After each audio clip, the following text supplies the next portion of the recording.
Olá, sejam todas muito bem-vindas, sejam todos muito bem-vindos. Este é o Espiritismo Simples, o seu podcast sobre a doutrina espírita de forma simples, como ela deve ser. Estamos em nosso episódio de número 171 e hoje nós vamos falar sobre a volta de Jesus. Então, vamos estudar? Começando mais um episódio do nosso podcast, vamos deixar os agradecimentos aos parceiros, a Escola de Música Rádio Café Music, e também o estúdio da Rádio Café, onde a gente grava todos os episódios do nosso podcast.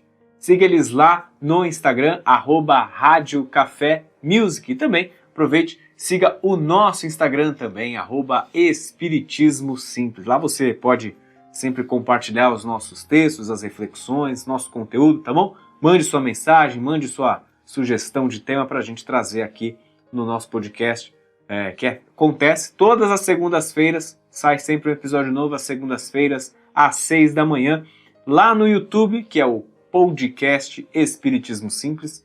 Coloca na busca Espiritismo Simples, você também já vai achar, clica lá para se inscrever, ativa o sininho que aí você vai ser notificado quando tiver um novo episódio. E também estamos no TikTok, que é o mesmo arroba do Instagram, @Espiritismo Simples, beleza? Se você escuta pelo Spotify, Deezer, Google Podcasts, Amazon Music, nunca se esqueça ali de clicar em seguir para você também ser notificado quando tiver um novo episódio às segundas-feiras, às 6 da manhã. Beleza? Bora lá! Episódio 171, hein? A volta de Jesus. E ó, não vou ficar aqui enrolando, a gente não vai ficar aqui esperando para que ganhe tempo de episódio para a gente chegar à conclusão se essa grande questão de Jesus, a volta de Jesus, ele vai voltar, não vai voltar, o que o Espiritismo pensa? Não. Para o Espiritismo, a doutrina espírita não acredita nesse retorno do Cristo, e é muito do que a gente vai trazer aqui no nosso episódio, né? Por que ele não voltará, quais são os olhares da doutrina, como que ela justifica esse não retorno do Cristo, mas também um olhar positivo. Apesar disso, né, a gente sempre tem esse olhar positivo porque Jesus não voltará, de acordo com a doutrina espírita, mas ainda assim a gente não ficou ali perdido, a gente não ficou desamparado, a gente sempre tem esse consolo. E talvez essa seja a palavra que a gente mais consegue atribuir na fase seguinte ao Cristo. Apesar de ele ter não voltado, né? Apesar do fato dele não voltar, ainda assim ele deixa conosco o consolo, tá bom? E aí começa esse processo de pesquisa, né? De onde que a gente consegue então buscar, quais são as referências, de onde a gente acha, de onde que é extraído da Bíblia que Jesus voltaria, né? E aí tem algumas passagens, mas até buscando em outras doutrinas, né? Em outras religiões, elas acabam indicando muito o trecho bíblico, né, do Evangelho de João 14, capítulo 14, de 2 a 3, tá? Lembrando sempre, gente, a ideia aqui não é ficar colocando quem está certo ou quem está errado, a gente está trazendo o ponto de vista da doutrina espírita, né? Apesar de muitas vezes não estar em acordo com as outras, tá bom? Lá em João 14, 2 a 3, é trazido assim, ó: na casa de meu pai há muitas moradas, se não fosse assim eu vos teria dito, vou preparar-vos lugar. E quando eu for e vos preparar lugar, olha aqui, virei outra vez e vos levarei para mim mesmo, para que onde eu estiver estejais vós também. Então basicamente é mais o versículo 3, né? De que ele vai, né? Que ele tem, a casa de meu pai tem muitas moradas, que ele vai preparar um lugar, e aí que ele vai voltar, ó, virei outra vez e vos levarei para mim mesmo, para que onde eu estiver estejais também, tá?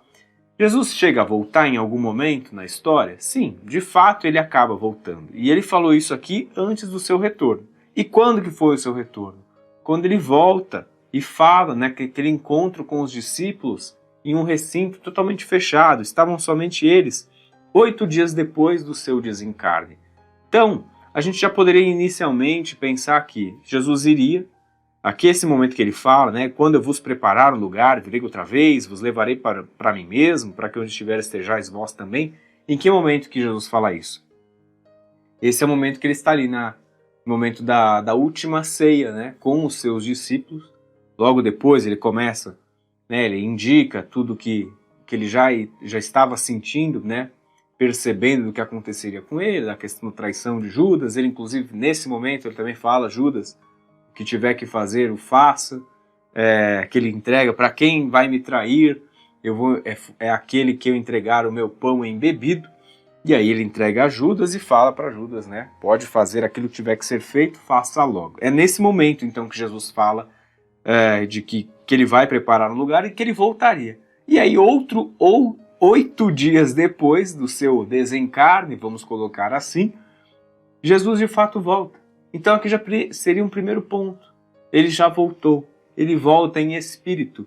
Ele volta para se comunicar. Ele veio mostrar para esses discípulos, para aqueles que acompanhavam, que acreditavam na sua palavra, na sua mensagem, na boa nova, de que a vida ela não acaba. Então tá aí uma grande mensagem, que a gente é só saber interpretar, é só ter um olhar diferente, veio mostrar que a vida continua, que ela segue, né? E aí é basicamente o primeiro, como é que Cristo conseguia fazer isso, né? Muito da sua evolução espiritual, obviamente, né? Muito do que ele é capaz por ser muito evoluído moral, intelectual, espiritualmente. Então, obviamente, ele já seria capaz de fazer isso. Mas em aspectos espirituais, como que acontece o fenômeno, é sim o retorno do seu espírito, do seu perispírito ali, para ter o contato com aqueles discípulos e, naturalmente, indicados pelo Cristo, provavelmente esses discípulos, enquanto médiuns, tinham essa capacidade, essa possibilidade de ver o Cristo logo ali diante deles, tá? Então, Jesus já voltou, por isso que a gente não acredita que ele voltará mais uma vez, né? Que seja em espírito, que seja encarnado novamente. A gente, de novo, reforça que a gente respeita todas as outras crenças, mas a gente está trazendo o olhar da doutrina, tá? E por qual motivo, também pergunto, né? Por qual motivo Jesus voltaria se ele já veio aqui e deixou a sua mensagem de amor e ainda assim ele foi crucificado e morto? Também já trouxemos outras vezes, né? Se Jesus voltasse, a probabilidade disso acontecer novamente seria grande, porque ele foi um disruptivo, ele trouxe um olhar diferente, as pessoas não se tratavam com essa forma de carinho, esse olhar de perdão. Perdão era, que palavra era essa, pelo amor de Deus, né? De estar do lado de todas as minorias, de estar do lado da mulher adúltera, dos leprosos.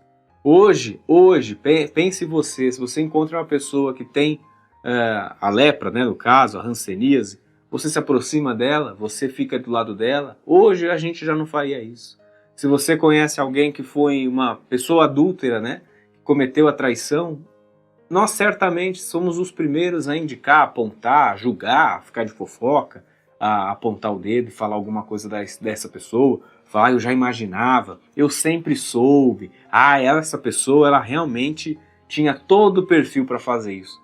A gente não se coloca no lugar ali do outro, né? Estou dizendo então que a pessoa que foi traída está errada, pelo contrário, mas também a gente não precisa apontar, a pessoa já está ali com um erro e a gente ainda quer apontar mais, né? A pessoa já está com uma ferida aberta e a gente vai lá e cutuca. Então, se Jesus voltasse hoje, provavelmente ele estaria do lado dessas mesmas pessoas e a gente estaria ali julgando novamente essa pessoa estranha que faz esse tipo de coisa, né? Outro olhar, né? A missão de Jesus, quando ele veio aqui, foi trazer a boa nova. E aí ele cumpriu a sua missão. O que é a boa nova, gente? É o seu próprio evangelho, essa mensagem, né? É tudo que ele traz como os seus ensinamentos, do aquilo que é o olhar das leis divinas, aquele olhar da espiritualidade, ele tenta agregar para um novo momento que o mundo estava ali passando, precisava dessa mensagem de amor, de perdão, para a evolução nossa própria, que a gente saia desse caminho animalesco, né, que as pessoas viviam. Por isso que a gente sempre tem que olhar um olhar mais positivo sobre o que a gente vive hoje, porque éramos nós mesmos no passado. Éramos nós que estávamos lá cometendo todas as barbáries e estamos aqui, hoje diferentes, estudando, buscando, ao menos errando, mas buscando tentar o tempo todo, buscando melhorar o tempo todo, um pouco mais dessa proximidade com aquelas palavras do Mestre e trazer essa boa nova que ele trouxe e foi cumprir essa missão. Então, outra pergunta: Qual que seria o motivo dele voltar, se ele já veio e cumpriu a sua missão? Ele veio para trazer a boa nova, ele veio para cumprir a lei, e ele fez exatamente isso. Ainda que tão jovem, com 33 anos de idade, ele veio e cumpriu tudo o que ele precisava fazer. No Espiritismo, Jesus ele é visto então também como um governador espiritual do nosso planeta, né? Curioso a gente pensar que ele não nos deixa, até mesmo nesse sentido. Ele segue em seu trabalho, ele segue em sua dedicação ao planeta Terra. Como será que é uma rotina, né, do Cristo? Como será que é esse trabalho dele? Como será que é essa dedicação? Com que será que ele está ali se importando? Né? Não vou dizendo o seu dia a dia exatamente, porque não é um trabalho igual ao nosso, né? Vai lá, acorda, levanta, fica o seu período, bate o cartão, volta, vai, segue. Mas que curioso deve ser, né? Deve ser esse trabalho, no melhor sentido, de dedicação ao nosso planeta, pensando em cada um de nós, se chateando com as nossas decisões, pensando o quanto que poderíamos estar ainda mais evoluídos, quanto que a gente já poderia ter caminhado mais. Fico pensando isso, acho que vale para a gente refletir também. Então, se Jesus é visto como o governador espiritual do nosso planeta, ele cumpre uma função hoje em dia, então ele não está ali parado, né? Então o Cristo não está assim desocupado, que ele pode vir para cá. Ele está tomando uma grandiosa função como governador espiritual do planeta. O conceito de retorno físico, então, seria muito uma limitação à verdadeira missão de Jesus, que ela é espiritual, ela não é material. Estamos na matéria, mas não somos matéria. Estamos aqui na erraticidade, erraticidade, perdão. Estamos aqui na própria matéria, no mundo físico, mas a gente não pertence aqui, né? A gente sempre fala que somos seres espirituais. Da mesma forma o Cristo. Então o seu retorno físico seria limitar esse objetivo dele. Ele veio para cá num sentido material somente, é isso que ele veio trazer para cá, mostrar que ele existe. Então existe alguém de uma grande capacidade para a gente? Não. A função dele era espiritual. Não precisa voltar aqui para que a gente ainda aprenda e fale dele, estude ele tanto tempo depois. Jesus continua a atuar entre nós, mas de uma forma que transcende a necessidade de uma nova encarnação. Não há necessidade. Mais um aspecto, não há necessidade de que ele voltasse para trazer a mensagem que ele já trouxe, né? Agora cabe a nós estudar. Outro ponto, gente, importante, né? Se a gente pega lá o trecho, eu voltarei, né? Ainda que aquele foi bem claro, vou preparar um lugar, virei outra vez. Mas o Cristo, ele não era literal, né? O Cristo, ele não trazia a mensagem assim, exatamente. Ele ensinava muitas vezes por parábolas, ele fazia ali alguns jogos, né, de palavras. Ele, mais do que precisava ser lido, ele precisava ser interpretado, compreendido. Era necessário ter um olhar com aqueles olhos de ver, os ouvidos de ouvir, né? Então essa mensagem, ela não pode ser, eu voltarei, pronto. Então está escrito que ele vai voltar de fato em tal ano, porque a gente está aguardando. Então não é esse olhar que a doutrina tem sobre isso, tá? E se Jesus voltar hoje? Será que a ideia de Jesus, na volta de Jesus, nos impede de assumir a nossa responsabilidade individual no nosso processo de evolução? Olha aí, hein? Um ponto para também levarmos em consideração, para você pensar aí nessa sua semana. A volta dele, então, impediria a nossa responsabilidade? Impede algo na nossa responsabilidade individual para que a gente evolua? Como que a gente pode, né, em nosso dia a dia, viver os ensinamentos de Jesus e contribuir para a construção de um mundo melhor? Como que a gente extrai tudo aquilo que ele nos passou, ou ao menos uma pequena parte daquilo que ele nos passou, e somos capazes de transmitir essa mensagem, de sermos um replicador da Boa Nova? Né? Kardec também dizia que a grande contribuição que a gente poderia dar para a doutrina era a sua divulgação, era a divulgação da sua mensagem, né? E não ela por si própria, ela não precisa, que a doutrina espírita precisa prevalecer, precisa ser a religião, a doutrina das pessoas, não. Mas é porque ele também tinha plena certeza do quanto que ajuda, o quanto consola, o quanto que apoia, ajuda tanta gente, né? Então essas são as questões que o Espiritismo nos coloca para a gente pensar, que a doutrina nos traz para a gente refletir, tá? Eu tendo a crer que atribuir uma volta de Jesus é também, assim, terceirizar as nossas responsabilidades, né? Porque me parece muito cômodo. Eu não preciso mudar nada. Eu não preciso fazer um grande esforço, um grande movimento, porque quando Cristo voltar, quando Jesus voltar, ele vai resolver tudo, né? Ele vai ali, ó, zerar, vai fechar a conta para mim. Ele vai equilibrar tudo de volta. Então, parece muito cômodo e a gente não sai desse movimento como se fôssemos eternos assim, filhos, né? Como se fôssemos crianças. A gente não assume nossas responsabilidades. A gente não vai atrás da nossa reforma íntima, né? De olhar para aquilo que a gente tem que mudar, de ter certeza. Porque o primeiro ponto da nossa reforma é olhar para dentro da gente e ver o que tem andado errado, o que tem andado certo e manter, né? E a gente só às vezes vai vivendo no automático, deixando que também não nos adianta pensar que reforma íntima eu vou amadurecer, né? Ao longo dos anos eu vejo que as pessoas amadurecem, que as pessoas melhoram as suas decisões e certamente quando eu estiver mais velho, depois eu vejo isso, depois eu vou procurar uma doutrina que vai direcionar meu pensamento. Até sei que estou andando errado, até sei que tem alguns vícios, até sei que tenho algumas grandes falhas, mas é assim, né? Como a gente tem alguns exemplos, tem as avós da família, né? São assim, né? No final da vida a gente vai ficando mais próximo de Deus, vai buscando um pouco mais a religião, mas se a gente for pensar de fato, não existe muito um lá na frente, né? Mais adiante eu vou cuidar. Primeiro porque, vamos ser bem honestos, a gente não sabe nada do dia de amanhã. A gente não tem certeza nenhuma do que vai suceder daqui um dia, daqui uma hora, daqui o próximo minuto. Então meio que esse próximo lá pra frente, ele não existe. E outra, gente, a nossa vida ela não é assim só aquilo que a gente carrega como cargas, né? Tudo aquilo que a gente tem como energia dentro da gente, tudo aquilo que a gente toma de decisão, isso vai somando dentro da nossa conta. Tudo isso ele vai fazendo parte de quem somos, isso vai formando a gente hoje. Então não adianta viver uma vida de 70 anos desajustada e imaginar que em um momento auge da minha vida eu vou girar a chave e tudo vai se mudar. É possível? É possível. Porque a doutrina nos mostra que, não só a doutrina, o Cristo nos mostra que muitas vezes o arrependimento, a mudança, ela é capaz de acontecer a qualquer instante e a gente, de fato, tem uma virada de chave.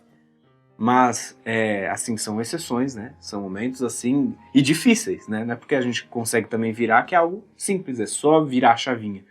Porque você está habituado uma vida inteira de forma desregrada. Como que você muda do nada de tudo, né? De uma vez, assim. Então, tudo que a gente faz em nossa vida vai somando, vai somatizando, vai direcionando quem somos também. Por isso que é tão difícil mudar lá na frente, porque é parte de quem já somos hoje, tá bem? Então, tendo a crer, né, que essa terceirização é um grande comodismo, né, e volta a falar, como já trouxemos em outros episódios, né, que a criança é aquela que reclama e o adulto é quem resolve. E muitas vezes a gente tem se comportado como criança que tem uma vida e só reclama e não vai lá para resolver, para assumir as nossas próprias responsabilidades. Dúvida aqui, uma questão para refletir, se a gente está arregaçando as mangas ou sendo exatamente iguais a vida toda, esperando que alguém venha lá e resolva pra gente. Que a gente fazia igual era criança, né? Então, a gente tinha um problema, a gente não sabia lidar com o problema, e aí, pensando num bebê de fato, né? Ele chora e alguém vem lá, algum adulto vai lá atrás e resolve pra você. Esse comodismo, né, que a gente está acostumado também na nossa vida espiritual, que não pode acontecer, que a gente tem que de fato assumir aquilo que é problema nosso, que a gente tem que mudar, que é a reforma tal da reforma íntima, que são as duas palavrinhas que mais ali pegam o espírita, né? Que ele não sabe muitas vezes lidar, o que é isso exatamente, o que ele tem que fazer, é buscar essa mudança. É você perceber aquilo que você mais tem falhado, aquilo que você mais precisa ajustar e correr atrás para isso. Essa semana achei muito bacana, achei sensacional. Um ouvinte do podcast, ele foi muito assim, primeiro maduro na sua percepção, lógico que eu não vou aqui identificar quem é, mas ele veio comentar sobre o episódio que a gente falava sobre mudança, sobre aquilo que a gente tem consumido, o que a gente tem ido atrás, o que a gente tem buscado. E ele falava assim, né, poxa Bruno, esse episódio aqui me fez refletir sobre muito da minha questão que eu tenho um vício em pornografia, e o quanto que depois, né, acabo mudando um olhar de pensar o que eu estou consumindo, o que eu estou me conectando, o que eu estou indo atrás. E a gente fala, né, no episódio que aquilo que a gente se conecta é exatamente aquilo que a gente tem vibrado. Aquilo que a gente é colocado no nosso pensar é onde a gente está hoje. E aí nos faz pensar no futuro, né? Quando a gente desencarnar, gente, naturalmente a nossa mente ela é como antena, ela vai procurar aquela sintonia que faz sentido ali para ela. Se você vive uma vida que é exatamente nessa vibração, onde você vai se conectar exatamente quando você desencarnar? Na mesma sintonia, na mesma vibração. E ele comentava com muita sabedoria, com muita maturidade sobre essa mudança que ele está passando, de se desapegar desse tipo de vício, de largar esse tipo de coisa e de buscar algo melhor para ele. E aí eu dizia para ele que feliz por ele ter aberto isso, né, ter contado essa história, esse relato dele, e que ele tinha uma grande capacidade porque ele é capaz disso, ele notou que de fato ele é capaz disso. E é só ele seguir, né? É ele começar e seguir, e continuar, e manter essa disciplina, esse foco, que aí ele vai que vai. Então, muito da gente, né? Cada um ao seu estilo, cada um passando por alguma dessa dificuldade, algum vício, algum erro, algum fato comum, e aqui cada um tem o seu, naturalmente, tem o seu próprio estilo, mas que é possível, basta que a gente, primeiro, estabeleça a vontade, que a gente estabeleça um compromisso, e não é com ninguém mais, senão com nós mesmos. Acho que eu vou fazer diferente. Poxa, Bruno, tem um hábito da fofoca no meu trabalho, cara, me vem alguém, eu não perco a oportunidade e falo o que eu penso. Pode ser um caminho para a gente primeiro falar menos, né? Então vem uma fofoca, você sempre falava todos os dias da semana na fofoca, então reduz para 3. Depois reduz para um dia só. Um dia é permitida a fofoca. E depois você vai mudando, você vai falando que esse tipo de coisa já não faz mais sentido. Primeiro assim, quando a gente se depara com algo que a gente costuma errar e repetir, um olhar que sempre nos ajuda a mudar é bater o olho e falar o que isso agrega. O que isso vai mudar? O que isso vai vai contribuir para o melhor para mim, né? A gente sei que não é simples, que isso está no automático, que a gente quando erra costuma errar sempre assim, porque não tem esse momento de reflexão. Mas vez ou outra, olha só, vez ou outra a gente é intuído. E aí a gente tem a capacidade de escolher errar. E aí a gente segue errando. Então, sei que o episódio nem era tanto sobre reforma íntima, mas o que mais Jesus quis nos trazer, que era essa boa nova, que era a mudança, está muito amplamente ligada a esse olhar diferente para a nossa própria vida. E reforma íntima é justamente isso, é a chance de mudança. E o Cristo veio aqui para nos alertar, veio indicar a todos que é possível um caminho diferente do que a humanidade estava tendo na época. E hoje, 2000 anos depois, que a gente pode ter um caminho diferente também para a gente mesmo, para nós mesmos, tá? Então, olha aqui, não tem melhor frase que encaixar aqui do que esse daqui, ó, do que essa seguinte. O verdadeiro retorno de Jesus ocorre dentro de cada um de nós, à medida que aplicamos seus ensinamentos e contribuímos para a evolução do planeta. Mais claro do que isso, acho que impossível. Mas a gente vai ficar, ou a gente já ficou desamparado pelo Cristo, né? Aquele papo inicial do nosso episódio. E de forma alguma. E de onde que eu vou tirar que mostra que a gente não ficou desamparado? lá no Evangelho segundo João, capítulo 14, olha aí, de 15 a 17, depois 26. Se me amais, guardai os meus mandamentos, e eu rogarei a meu Pai, e ele vos enviará outro Consolador, a fim de que fique eternamente convosco, o Espírito da verdade, o Espírito de verdade, que o mundo não pode receber, porque não o vê e absolutamente o não conhece. Mas quanto a vós, conhecê-lo-eis, porque ficará convosco e estará em vós. Porém, o Consolador, que é o Santo Espírito, que meu Pai enviará em meu nome, vos ensinará todas as coisas e vos fará recordar tudo o que vos tenho dito. Quem era o Espírito de verdade, né? Que se apresentou, ou melhor, quem era o Espírito que se apresentou para o desenvolvimento do Livro dos Espíritos? Era o próprio Espírito de verdade, o Espírito da verdade que se apresenta a Kardec. E aí uma coisa linka na outra, né? O que Cristo já havia trazido lá atrás vem depois para cá, trazendo essa mensagem consoladora que é a própria doutrina. E para mim isso aqui é muito forte, eu não me lembrava desse trecho final aqui, né, que acho que é o versículo 26, porém o Consolador, que é o Santo Espírito, que meu Pai enviará em meu nome, vos ensinará todas as coisas e vos fará recordar tudo o que vos tenho dito. E o que é o papel da doutrina na nossa vida, gente? Se não um processo sempre de recordar, né, da gente ter muito claro os aprendizados de Jesus, depois a obra O Evangelho segundo o Espiritismo, um novo olhar que sempre traz as passagens do Cristo e tenta explicar melhor, de uma forma mais clara, tudo aquilo que teve interpretações bem erradas, interpretações rasas ou interpretações que eram convenientes para a época, né? Então, Espírito de verdade e o Consolador que estão aqui conosco. A doutrina vem com esse papel de consolar e que é muito belo, eu digo que é muito belo ver que na maioria das vezes as pessoas que buscam a doutrina, ela vem por dois caminhos, né? Ou ela vem pelo amor, ou ela vem pela dor.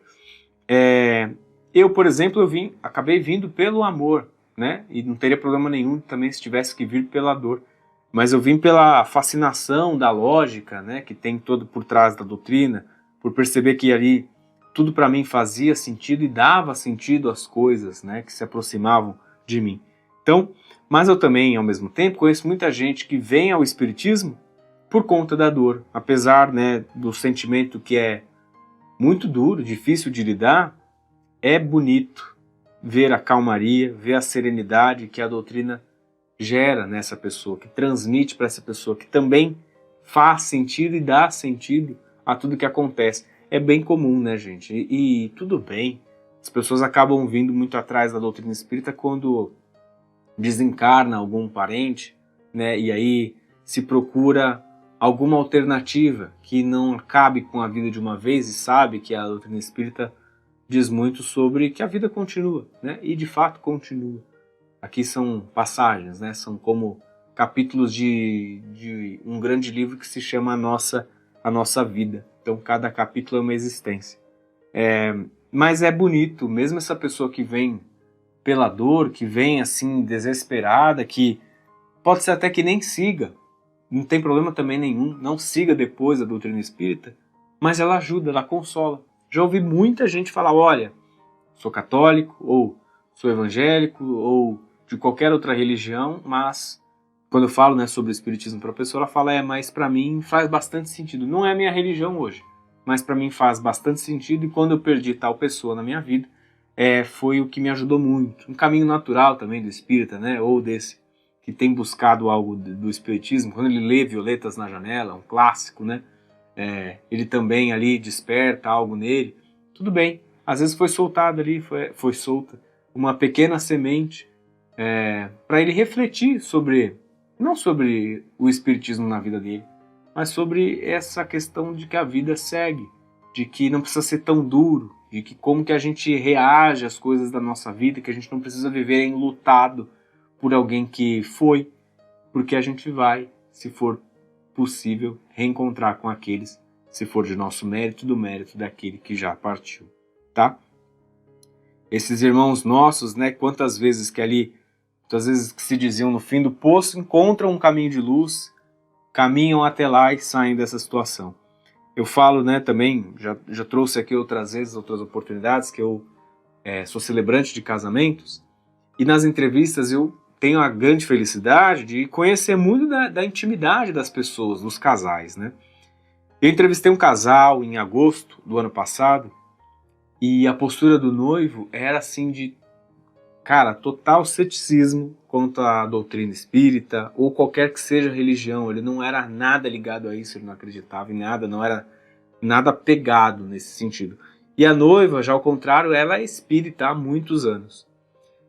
Passado um ano, então fez exatamente um ano, a gente fez uma nova entrevista, e nesse período o rapaz ele trouxe ali questões ligadas à ansiedade, que ele acabou precisando em algum momento de um apoio familiar, e graças a Deus ele, né, ele teve apoio dos pais, que ele era afastado na juventude, porque ele acabou falando que é um período ali da juventude dele, que ele vai abrindo mão de tudo. Ele teve apoio dos pais, ele teve apoio da noiva, ele tem saído desse processo, ele está em tratamento, mas falando de Jesus. Com muita moderação, com muito respeito, né? Ainda tentando entender quem que é esse cara, mas falando de Jesus. E eu achei de uma beleza isso, não porque, que bom, ele agora se converteu, de forma alguma, né? Não é isso que busca a doutrina, e nem eu especialmente, né? A pessoa tem que buscar aquilo que faz mais sentido para ela. Mas achei tão bonita a forma como a pessoa vira a chave, né? Como ela busca algo diferente, né? A gente fala da tal da metamorfose ambulante, né? Mudar de opinião, né? E ele de fato muda a chave, ele pensa de uma forma diferente, mas ele fala com muito respeito do Cristo. E quantos daqueles que são cristãos, como nós, talvez não tenham tanto respeito, tanta admiração pelo olhar que esse, que tem buscado há pouco tempo o Cristo, tem tido, né? Para a gente pensar, para a gente olhar para dentro da gente. Doutrina, então, que a gente conhece, ela veio para o nosso consolo e tem cumprido muito bem esse seu papel, mas agora cabe sempre muito da gente extrair mais, né, de tudo que nos é oferecido, e a gente acaba não extraindo. A gente tem tanto à disposição, né, gente, e não vai atrás, e não consome. Façam uma reflexão, façam um exercício dentro da sua própria casa, como eu também acabei fazendo na minha, de quantos bons livros que você tem em casa e que você nunca tocou. Livros bons, ótimos livros da doutrina, ótimos livros não só da doutrina, mas que trazem uma mensagem bela, uma mensagem de esperança, como aqui, ó, Contém Vida, como O Sempre Melhor, que a gente já trouxe outras vezes, quanto as obras básicas do Espiritismo. Poxa, e aí a gente tem esse hábito que faz parte da nossa vida, mas de sentar lá no sofá de casa, ou na cama, e ficar ali com o celular, né? A gente acorda, a primeira coisa que faz é olhar se tem uma mensagem, uma notificação, qualquer coisa diferente, abre o Instagram de forma automática. Tem, às vezes, falo por mim, tá? Tem o meu livro de cabeceira, e tem meu celular. E aí, o que eu faço? O celular fica em cima do livro de cabeceira, e eu acordo, a primeira coisa que eu faço é pegar o celular. Nem lembro do livro, né? A gente pega o livro uma vez ou outra. Quanto que a gente tem de oportunidade, né? Quantas obras que a gente tem em casa, quanto conhecimento está ali à disposição da gente. Ai, Bruno, mas é caro comprar livro. Fato. Então fica aqui a dica. Se você tá assistindo esse vídeo, você tem acesso à internet. Muito provável. Existe aquele site Kardecpedia, eu sempre falo aqui, Kardecpedia, como se fosse Wikipedia, e que tem todas as obras ali de Kardec para a gente estudar, e de forma gratuita, todas as obras, o Pentateuco completo, né, e outras edições da revista Espírita, que são anteriores a essa época. Então, a gente tem à disposição, só que a gente não vai atrás. O que eu digo é que a gente perde muito tempo e precisa estar pronto, porque buscar esse estudo, porque, voltando ao tema, se Jesus voltasse, né, se Jesus regressasse de fato em si, talvez seria bom que a gente ao menos tivesse lido um pouco sobre a sua história, que a gente soubesse ali quem realmente ele foi e como que ele tanto nos inspira, né? Pensou que papelão o Cristo de fato voltasse e a gente não tivesse nem lido o Evangelho, a gente não tivesse nem lido sobre a sua história, a gente nem soubesse direito o que ele fez, o que o Cristo fez no período daquele mais mágico dele, aqueles últimos 3 anos de sua vida, né, que ele vem dos 30 aos 33. E quantos de nós sabemos? Quão poucos somos, né, que de fato estudamos, que vamos atrás disso. E a gente sempre carrega ele falando que somos um cristão. Temos Cristo como grande referência sem ter nunca lido muito sobre ele, tá bom? É um episódio para reflexão, é um episódio para a gente pensar um pouco diferente. Ele vem só falando sobre, não somente sobre que Jesus não voltaria, mas também toca muito sobre a questão da nossa reforma íntima, sobre um olhar diferente que a gente pode buscar para nós a partir de todos os dias que a gente acorda. E ao invés de pegar o celular, como eu faço, pega o livro que está ali do lado e mudar um pouquinho, mudar os hábitos, assim como a gente consegue fazer em outras áreas da nossa vida, tá bom? Se você gostou desse episódio, conhece alguém que iria gostar, compartilhe com essa pessoa. Os trabalhos técnicos, mais uma vez, foram feitos por ele, Fernando Teixeira. Eu sou Bruno Sereno, esse é o Espiritismo Simples. Um grande beijo no seu coração e fique com Jesus.